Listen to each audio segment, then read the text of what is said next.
秘鲁甲波兰的科学家利用3D 技术，重建一个印加帝国时期尸体模样。伊是一个伫祭典奉献去的15岁少女，伫咧火山的山顶，因为结冰，尸体冰超过500年，才互人类学家发现挖出来。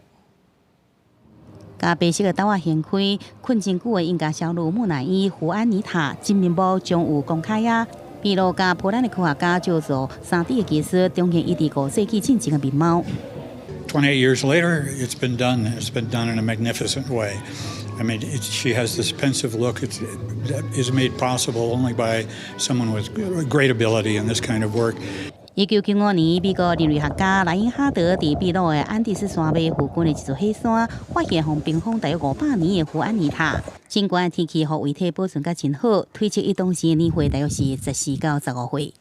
When I looked at her, I remember thinking, what a pity, because we knew the rest of the body was really well preserved, that it was exactly the face that was most exposed and therefore most difficult to kind of be able to replicate.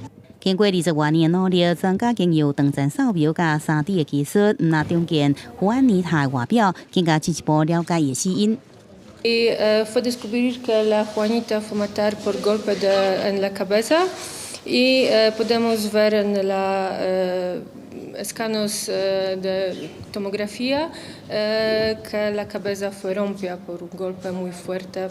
研究另外发现，胡安妮塔头壳骨有一道5公分的壁唇，可能是规则时阵互骨仔也是印加武器甲降落去。原来伊出世伫印加帝国时期，推测当时民众为着祈求丰收，也是防止天灾，甲也是少女的胡安妮塔献祭互神明。《广西新闻》江文编译。